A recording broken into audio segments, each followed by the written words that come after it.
Hello. Meh. Self-throw. Roll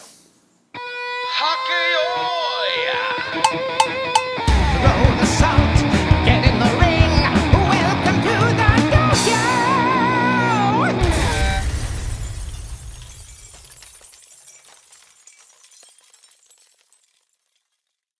Hello and welcome back to the dojo here on MrJWags channel. We are recapping, I guess, May Basho.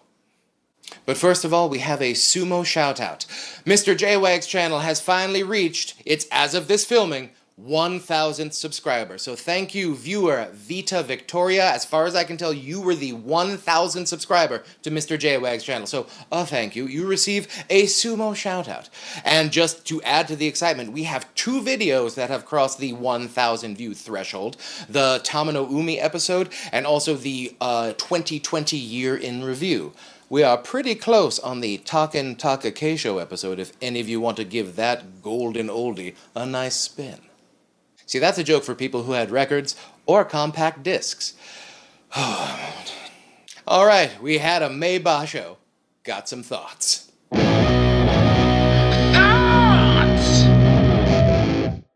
Now, a lot of times I will start the recap episode with just the straight-up JWags was wrong, but this one felt like, this felt a little more 50-50 than some of my other wrong predictions. I was a little bit right.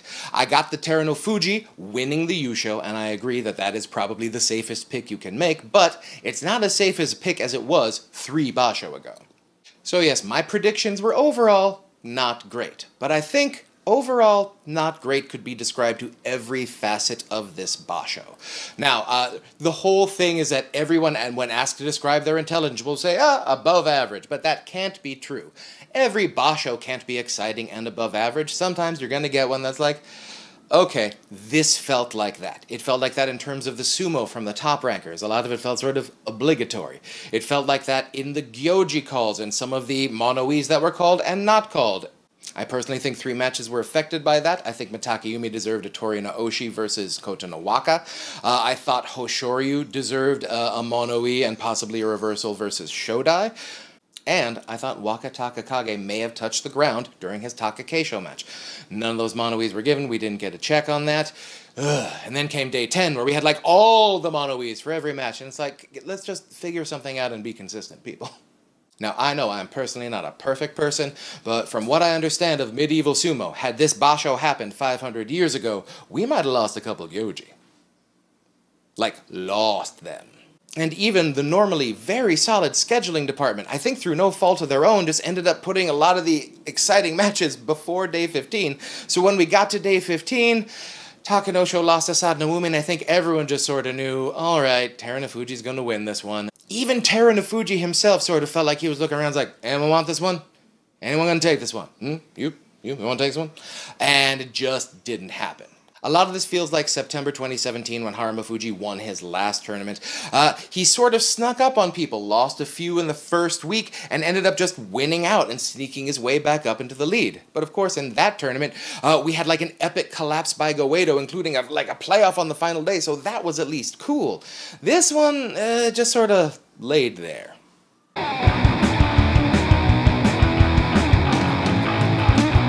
So yes, for some things, absolutely.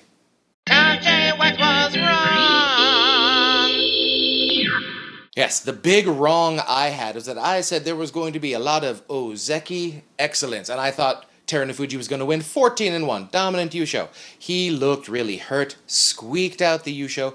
The Ozeki looked terrible.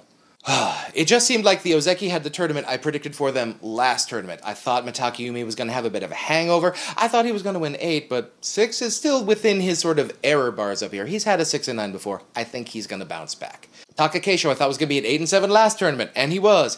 And he still is. We'll talk about that in a second. Shodai. The long COVID appears to have set in. I am very worried about his future at this rank.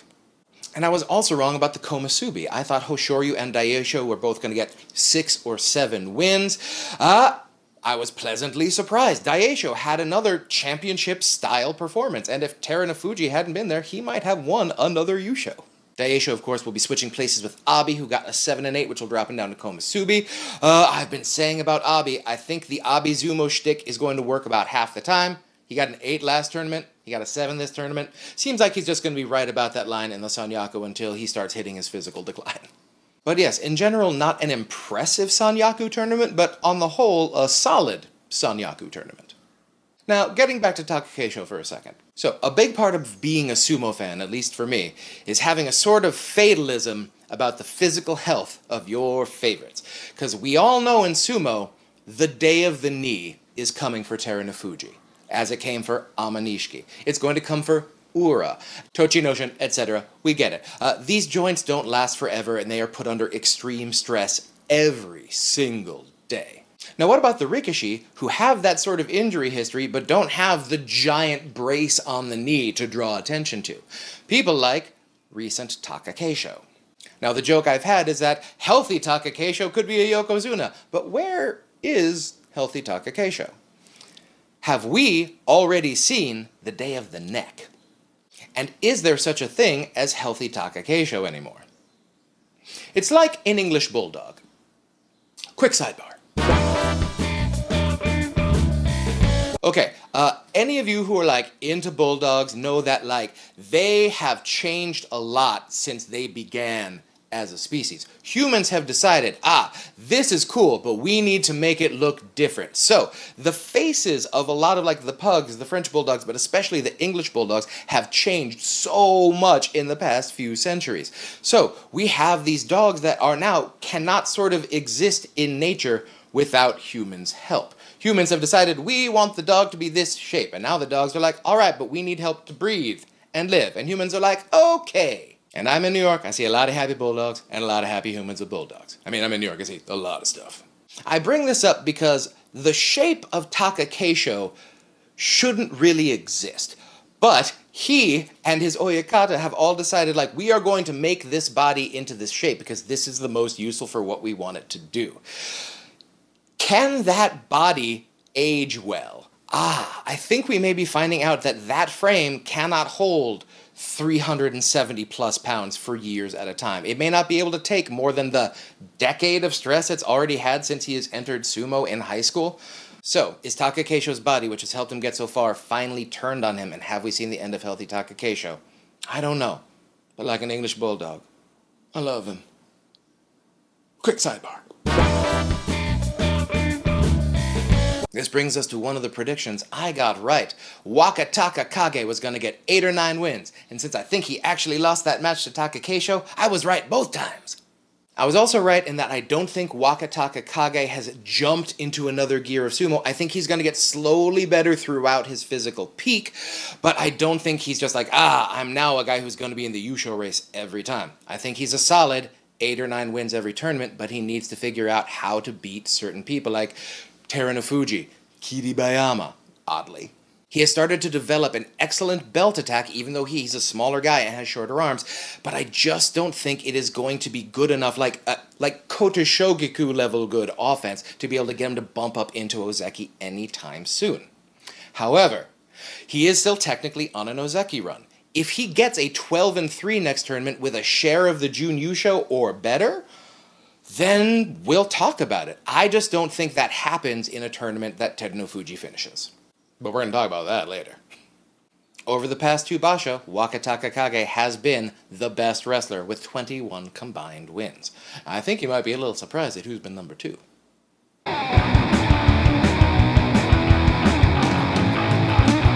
And as always, every time we finish a Basho, it's time for Uncle Sumo's Attaboys.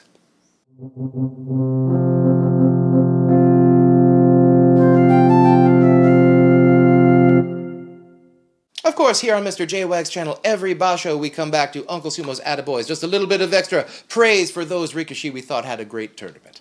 Starting us off, our Jun Yusho trio, Daisho, Takanosho, and Sadano Umi. I did not expect these to be our 3 Jun Yusho leaders, but they had a great tournament. I thought Takanosho might be hiding an injury because usually that's what wrestlers do unless it's horribly obvious and you have a giant brace on it. So, Takanosho ended up bouncing back. He is still the sanyaku joy regular we thought he was. Attaboy. Daisho showing some of the best sumo I've seen from him in a while. Let's see if he can keep that momentum going into something resembling an Ozeki run. Doubtful, but he has shown this level of sumo before, and he's only 28, and Takakesho is only 27. Sada no Umi is in his mid-30s and ended up looking like Haramafuji's younger brother this tournament. It is so rare for me to see a speed Rikishi just have a tournament like this. And he had some great wins up at the end of the matches. He ended up beating Takakesho on the final day. I don't think this is going to be a thing that he's going to stretch out, but for a guy I thought was on the Intai watch, I think he's going to have a real solid rest of the year. Attaboy, Sadnaumi. Let's see how far this bump will take you. I was very wrong in that I said all of the Pixies were going to get Kachikoshi. They did not. But the one who did, Midori Fuji, attaboy, buddy. He's back in the Makuuchi division for the first time since January of 21. Ended up getting a 9-6 with 4 Katasukashi. One of the coolest Kimarite to say. Of course, the coolest being Uwate Dashinage. And Kiribayama. Okay, he now has 2 double-digit wins in a row, a 10-win and a 10-win. He is now tied for second for the most wins in Makuuchi over the last 2 tournaments. Getting double-digit wins while facing the toughest schedule is generally considered Ozeki-level sumo. So, he's still in the Maegashira ranks. Is this going to be enough to bump him up to an extra Komusubi slot? Now, although you would need usually 11 or more wins to bump up to Komusubi, maybe the 10-win plus a 10-win consecutively will be able to do it. There's going to be a big crush at the top of the Maegashira ranks. So, let's see. He has a 5-5 record against Mitakeyumi, 6-3 versus Wakataka Kage, as I mentioned, and 5-0 versus Tamawashi. So he's clearly got some guys up here he's starting to own. But he needs to start beating the other Ozeki and Teruno Fuji. And surprisingly, Wakamoto Haru. Odd that he beats one brother and can't beat the other one. Speaking of Wakamoto Haru, this is his 3rd consecutive 9-6 record. This tells me he's going to be up in the Joy next tournament, and we can start figuring out where the true talent level lies. I know I say that every time I discuss him, but his most impressive wins have been Ura, Endo, and like I said, Kiribayama. So once he starts beating some sanyaku regulars, then we can start saying, oh, maybe this guy's got sanyaku potential, but I have a feeling he's going to have a bit of a rude awakening next tournament. But 3 9-6s is no joke. Attaboy. Hoshoryu and Tamawashi, the old and the young. We have Tamawashi, 9-6, up in the Joy. Toughest schedule available. Amazing, amazing work. Every time he gets a Kachikoshi up in the Joy, he gets an attaboy. And same with Hoshoryu. Still only 22. I thought he was going to have a Make Koshi. Ended up getting the winning record. And I thought he deserved that extra win versus Shodai. So I think he deserved a 9-6. Both of you, attaboy. Hoshoryu especially, I'm very impressed with. It is clear he is starting to put on some of the extra weight. He seems to be wrestling very well at over 300 pounds. Maybe like 15 more pounds and he can start getting to that Haramafuji sweet spot where he can start absolutely dominating up there. I think he needs a little bit more muscle on his legs, especially the calves, but I think he's very close to something very special. I mean, not to be weird, but he has the smallest calves in the Makuuchi division. Okay, it's a little weird. Kota no Waka. Okay, he beat all 3 Ozeki to start the tournament, and then finished 6-6 after that. This is one of the few tournaments where like beating all the Ozeki is not much of a flex. And also, he seems to match up pretty well against them. He's 6-3 total against our current Ozeki. The only one he has a losing record against is 1-2 against Takakesho. And as we've already talked about, who knows when we're going to see a healthy Takakesho again. And that tells me if he's beating these guys regularly, Ichinojo he's 3-1 against, he sort of deserves where he is. I'm willing to bump him up into the Joy regular tier, and I believe his ceiling is Sekiwake, possibly higher. But he does have a losing record against some people who, very recently have been in the Sanyaku a lot. Meisei, Endo, Wakataka Kage, and of course, Terunofuji. Terunofuji has like a winning record against everyone. He's still relatively young, and he's got a lot of technique, so I think he still has another level of his sumo. And he was tied with Kiribayama with 20 wins over the last 2 tournaments for 2nd place in Makuuchi over that time. And now some lower division attaboys, the Juryo Isegahama duo of Atami Fuji and Nishiki Fuji. Nishiki Fuji ended up winning the Basho, fulfilling my prediction that it was going to come from someone who'd never been in the Makuuchi division. I did not expect him to do this. He has been in Juryo for like 8 tournaments in a row, and that is hard to do, to just sort of hang out in those 28 ranks. But if he's not up in Makuuchi, it's going to be close, so attaboy. Atami Fuji, the 19-year-old phenom. Nishiki Fuji is 25 and out of college, for reference. Atami Fuji got his very first double-digit wins in sumo, so awesome. I would not be surprised if we see him in Makuuchi as early as November. Shout out to Oshoma for winning his first Makushita Yusho. We may be doing a little quick strike on him to deep dive into him a bit, but he's only been here for 4 tournaments, so we'll see what we can sort of glean from that in the near future. But looks like you're headed up to Juryo, buddy. Alright, attaboy. So we've given our attaboys. Who's taking that midnight train to Juryo?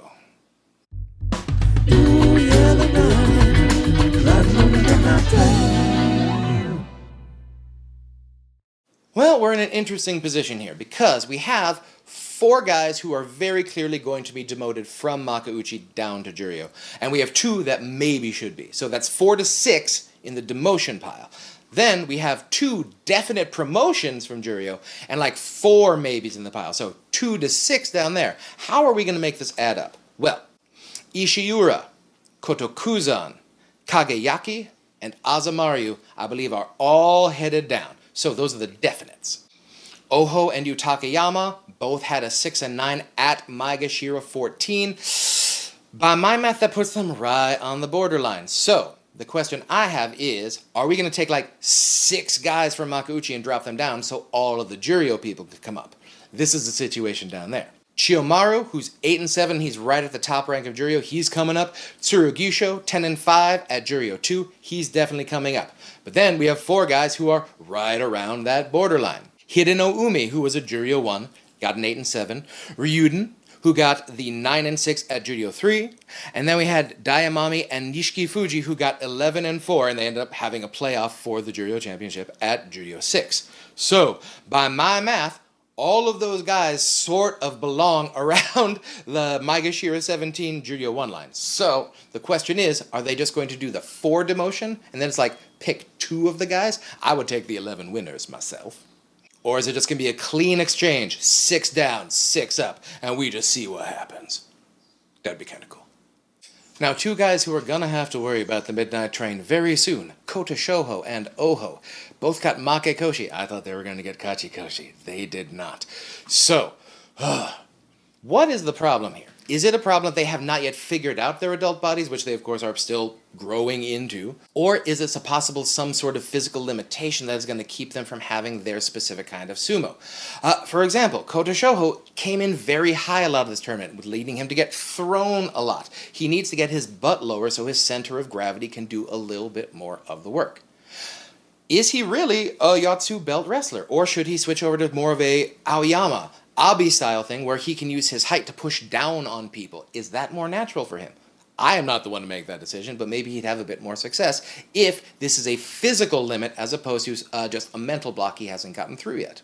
And a guy like Oho, who's basically like a light SUV who's going to grow into a heavy SUV. So he's just right now trying to figure out how to stay in the lanes and get that done. So I just think once his body is a little more set at age 24, 25, his technique will grow a bit more, a little bit later than Kota Shoho.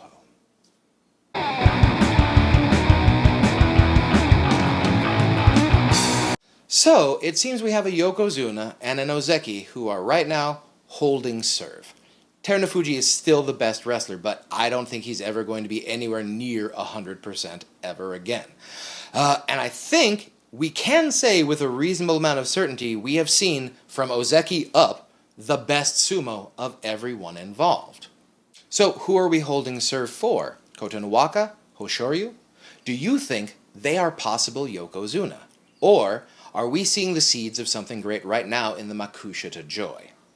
I know I've been saying for years that yeah, we have a lot of old hurt vets just sort of in the middle of the Banzake, but for the first time, I'm starting to see those guys down in Makushita and the lower parts of Juryo who are going to come up and take those guys out. The sharks are in the water and they have names. Atami Fuji, Kinbozan.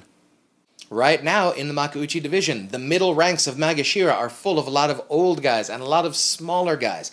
And it's very cool to have like an Amanishiki or a Tamawashi or like 1 or 2 Enhos or Tobazarus. But when you have like over 10 of them total, that tells me this is a Banzuke that is going to be in turmoil very soon.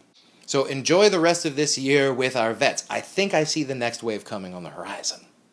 And of course, the ultimate question, alluded to it before, and it's one I've been avoiding for about a year. I have been saying Terunofuji is fine. Look at the schedule. He's been showing up, doing the thing. This year, not so much. He's gotten an 11, and a Kyujo, and now a 12. This isn't the guy who had a 14-1 against Hakuho and then followed it up with a Zensho. This is clearly a diminished Terunofuji. How many Basho does he finish this year? How many Basho does he finish ever from here on out? I alluded to this in the last Quick Strike. Sumo has always been a series of various alpha dogs overlapping, and someone has always been driving the bus. Especially in my fandom, we always had a Hakuho. Hakuho was driving the bus. So, we always knew that no matter what happened, even if he were gone for Kyujo, at some point, Big Daddy would come home and the substandard Sumo would go away. Well, what happens if Terunofuji retires before Natsu next year? Who's driving the bus? These Ozeki? Hoshoryu? Kotonowaka? Or will we indeed have to wait possibly until next year before this current Makushita wave hits Makauchi with tsunami force? Thank you so much for joining us here on the Dohyo. We have some great episodes lined up for between now and the next Basho. We are updating our next Ozeki rankings. You're gonna love that. And we are finishing our last Shadow of Hakuho. We're finishing all 45. Yeah! So get ready for that. All right. Stay safe, stay strong, stay healthy, and I will see you next time on the Dohyo.